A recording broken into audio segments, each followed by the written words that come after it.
नमस्कार दोस्तों, जय श्री कृष्ण। आप सबका वैदिक प्रेडिक्ट में स्वागत है और आशा करता हूं आप सब स्वस्थ होंगे, ठीक ठाक होंगे। आज के जो विषय है वो एक खास कुछ तारीखें हैं, 10, 11, 12 फरवरी। हालांकि इनके बारे में मैंने फरवरी के राशिफल में बताया भी है, लेकिन इसका क्योंकि मुझे था कि देश और दुनिया और व्यक्तिगत तीनों के लिए अलग से बताना जरूरी समझा मैंने।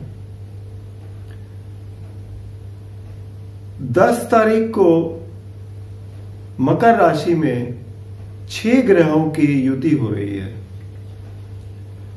अब जब भी किसी राशि में 6 ग्रह एक साथ होते हैं तो ये जाहिर सी बात है कि वो आपस में एक दूसरे की एनर्जी चेंज करते हैं और ऐसा करते हुए साथ ही कुछ ना कुछ ऐसी स्थिति पैदा करते हैं जिससे कंफ्यूजन ज्यादा पैदा होता है। आप खुद ही सोच लीजिए कि अगर एक जगह इकट्ठे लोग हो जाएं तो वहां कितना कंफ्यूजन हो जाता है।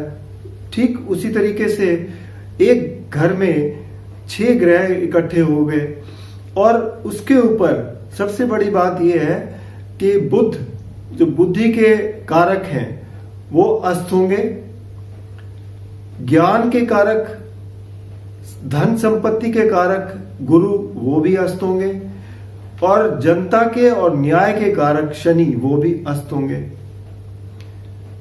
जब ऐसी स्थिति बन रही हो, साथ में है सूर्य, चंद्र और शुक्र, ये ऐसी स्थिति है जो 59 साल पहले भी बनी थी, मकर राशि में ही बनी थी। लेकिन इन दोनों स्थितियों में फर्क है। जो 1962 में 12 फरवरी को स्थिति बनी थी उसमें मंगल और केतु शामिल थे मकर राशि में। जो मंगल और केतु जहां भी होते हैं तो वहां ये देख लो कि वॉर या मारकाट की स्थिति बनती है। इस बार में क्या फर्क है? एक तो ये कि मंगल साथ में नहीं है, बाकी जो चीजें इस बार है वो ये है कि 11 फरवरी को अमावस्या है, साथ ही काल सर्प दोष बन रहा है और केतु साथ में नहीं है। केतु भी अलग वृश्चिक राशि में है। तो ऐसी स्थिति में क्या दिखाई दे रहा है वो ये कि पूरे दुनिया भर में एक तनाव की स्थिति पैदा होने जा रही है और तनाव भी काफी उच्च स्तर का होगा। लेकिन कोई वॉर की या कोई झगड़े की स्थिति नहीं नजर आ रही, क्योंकि सीधी सी बात है मंगल और केतु दोनों साथ नहीं है। लेकिन ये जो 3 तरीके की जो युतियां बन रही हैं, जैसे कि अमावस्या है, काल सर्प योग है और 6 ग्रहों का एक ही राशि में बैठना, ये बता रहा है कि अगले 1 साल आने वाले में ये कि तनाव की स्थितियां जरूर बनी रहेंगी, एक दूसरे को धमकी वाली बातें जरूर रहेंगी। तो इन बातों का कोई असर कैसे होगा, अलग अलग राशियों के हिसाब से भी कैसे होगा, तो वो मैं आपको बताता हूं। मेष राशि वालों के लिए ये युति होने जा रही है 10वें भाव में। वैसे भी काल सर्प कुंडली की 10वें भाव की कुंडली है, कार्य से संबंधित है। शनि इसके राजा है, शनि इसके कारक हैं।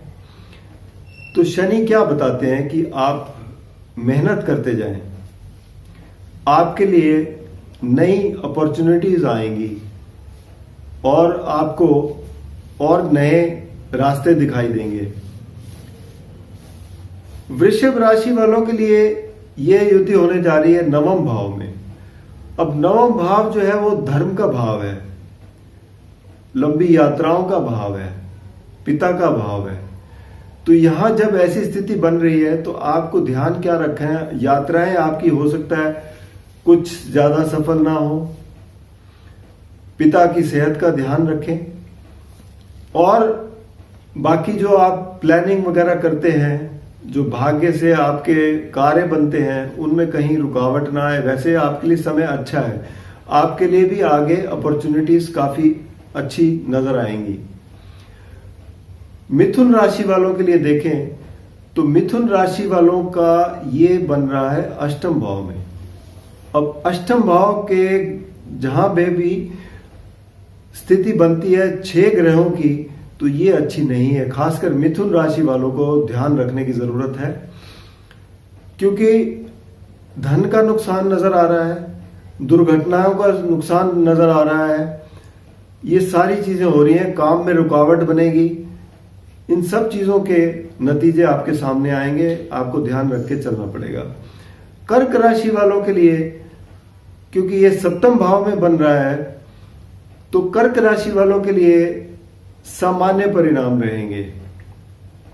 हालांकि आपको फिर भी अपने रिश्तों को थोड़ा सा सुधार के चलने की जरूरत है, वाद विवाद में ना फंसे। तो इस तरीके के अगर आप लेके चलेंगे तो आपके लिए अच्छा रहेगा। सिंह राशि वालों के लिए ये 6ठे भाव में होने जा रहा है। अब 6ठे भाव में 6 ग्रह जब होंगे तो सिंह राशि वालों के लिए नई अपॉर्चुनिटी आएंगी, आपके लिए नए आयाम बनेंगे। तो आपके लिए भी ये गोचर जो है इन 3 दिनों का आपके लिए भी बड़े अच्छे परिणाम लेके आने वाला है। कन्या राशि वालों के लिए ये पंचम भाव में बन रहा है। अब पंचम भाव क्या होता है? शिक्षा का क्षेत्र है, बच्चों का क्षेत्र है, क्रिएटिविटी का है, आपकी सोच का है, थॉट प्रोसेस है आपका। यहां पर कंफ्यूजन होना मतलब ये कि आप शिक्षा के क्षेत्र में भी कुछ ना कुछ आपको अधिक मेहनत करने की जरूरत है, बच्चों का ज्यादा ध्यान रखें, और मानसिक तनाव में वृद्धि दिखाई दे रही है। तुला राशि वालों के लिए चौथे घर में ये बन रहा है। चौथा घर सुख स्थान होता है, और यहाँ पर 6 ग्रहों की युति बिल्कुल भी ठीक नहीं है। आपको भी सावधानी से चलना पड़ेगा। आप कोई भी अगर इन्वेस्टमेंट कर रहे हैं, कोई भी कहीं पे पैसा लगा रहे हैं, सोच समझ के चलें, और आपको और रिश्तों का भी ध्यान रख के चलना पड़ेगा। वृश्चिक राशि वालों के लिए ये तीसरे घर में होने जा रहा है। तीसरा घर होता है पराक्रम का, आपके कम्युनिकेशन का। कम्युनिकेशन में जरूर फर्क आ सकता है आपके, लेकिन पराक्रम में आपकी कोई कमी नहीं रहेगी, आपकी हिम्मत बनी रहेगी, कार्य में आप अच्छा दिल लगा के काम कर सकेंगे। तो उनके लिए ये बड़ा अच्छा ही समय है। बाकी आपको ध्यान, ये जो 3 राशियां हैं, धनु, मकर और कुंभ, इनको सबसे ज्यादा सावधानी रखने की जरूरत है इनकी युति से, क्योंकि धनु राशि जो है से ये दूसरे भाव में होने वाला है। तो धन भाव में कुछ ना कुछ नुकसान होने की संभावनाएं हैं। मकर राशि वालों के लिए स्वयं राशि में ही है, तो आपकी सोच में काफी फर्क पड़ेगा। हालांकि आपके लिए भी नए रास्ते खुलेंगे, लेकिन ये जो समय रहेगा इसमें आपको थोड़ा सावधानी रख के चलने की जरूरत है। कुंभ राशि वालों के लिए भी, क्योंकि 12वें घर में हो रहा है, आपके खर्चे अधिक बढ़ जाएंगे, आपकी यात्राएं व्यर्थ जाएंगी, और आप अपनी सेहत का भी ध्यान रखें। इससे यही मालूम होता है। मीन राशि वालों का ये एकादश भाव में हो रहा है, तो मीन राशि वालों के लिए भी स्थिति जो है वो लाभदायक बनी हुई है। आपको लाभ मिलेगा इस युति से। पूरा साल आप काफी अच्छा कर पाएंगे। वो धन का मामला हो, आपके फ्रेंड सर्कल का हो, या और भी कई जो आपके काम हैं वो अच्छी तरह निकलेंगे, कोई दिक्कत की बात नहीं है। तो ये जो युति है 6 ग्रहों की, इसका असर क्योंकि मकर राशि में हो रहा है, तो मकर राशि में इसका असर पूरा साल रहने वाला है, क्योंकि 1 साल से तकरीबन अधिक शनि इस राशि में रहेंगे। तो जब तक शनि रहेंगे तब तक इसका असर भी रहेगा। तो इन बातों का अगर आप ध्यान रख के चलेंगे तो आपके लिए बड़ा ही अच्छा रहेगा। जहां तक देश की बात है, तो देश की राशि में सप्तम भाव में है और लग्न से नवम भाव में है। तो यहाँ पर देश में भी कुछ थोड़ी बहुत चिंताएं रहेंगी, लेकिन फिर भी अप्रैल से देश में आगे जो आर्थिक स्थिति है सुधरती नजर आएगी और कार्य आगे बढ़ते नजर आएंगे। धन्यवाद।